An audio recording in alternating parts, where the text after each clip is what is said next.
ഇനിയുള്ളത് മകരക്കൂറാണ്. ഉത്രാടത്തിൻ്റെ മുക്കാലും തിരുവോണവും അവിട്ടത്തിൻ്റെ അരയും ഒന്നും രണ്ടും പാദങ്ങൾ ചേർന്നതാണ് മകരക്കൂറ്. 7ാം ഭാവത്തിൽ ആണ് വ്യാഴവും സൂര്യനും ബുധനും സംയോഗം ചെയ്യുന്നത്. പങ്കാളിത്തത്തോടു കൂടിയുള്ള പാർട്ട്ണർഷിപ്പ് ജോലികൾക്കോ അങ്ങനെയുള്ള ബിസിനസ്സുകൾക്കോ ഒക്കെ അനുകൂലം തന്നെയാണ്. പുതിയ ചില കരാറുകളോ പുതിയ ക്ലയൻറ്റുകളോ കസ്റ്റമേഴ്സോ ഒക്കെ പുതുതായിട്ട് ഉപഭോക്താക്കളൊക്കെ പുതുതായിട്ട് ഉണ്ടാകാൻ സാധ്യതയുണ്ട്. സഹപ്രവർത്തകന്മാരുമായിട്ടുള്ള ബന്ധം, ശരിയല്ലാത്ത ബന്ധങ്ങൾ അതൊന്ന് ശരിയായിട്ട് വരാനുള്ള ഒരു കാലവുമാണ്. 6ലാണ് ചൊവ്വ. അത് ചില ഇൻ്റർവ്യൂ, നിയമകാര്യങ്ങൾ, ശത്രു സംബന്ധമായിട്ടുള്ള കാര്യങ്ങൾ, ഇതിലൊക്കെയും നമുക്ക് വിജയ സാധ്യത ഉണ്ടാക്കി തരുന്നുണ്ട്. അതുപോലെ വിദേശയാത്ര, ഉന്നത പഠനത്തിന് വേണ്ടിയിട്ടുള്ള വിദേശയാത്ര, അതുമല്ലെങ്കിൽ പരിശീലനങ്ങൾ, അതുപോലെ ആത്മീയ പ്രവർത്തനങ്ങൾ, ഇതിനൊക്കെയും അനുകൂലമായിട്ടുള്ള കാലമാണ്. അതുപോലെ പുതിയ ഒരു പഠനം അല്ലെങ്കിൽ പുതിയ ഒരു കോഴ്സിന് ചേരുക മുതലായിട്ടുള്ള കാര്യങ്ങൾക്കും അനുകൂലമായിട്ടുള്ള സമയമാണ്. ധനപരമായിട്ട് വരുമാനം സ്ഥിരമായിട്ട് ഉയരും.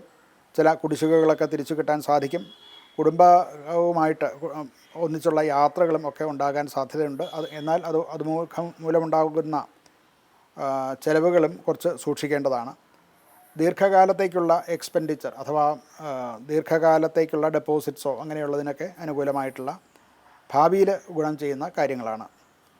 ആരോഗ്യപരമായിട്ട് സന്ധി വേദന അല്ലെങ്കിൽ മുട്ടുവേദന, നടുവേദന മുതലായിട്ടുള്ള കാര്യങ്ങളൊക്കെ ഉണ്ടാകാൻ സാധ്യതയുണ്ട്.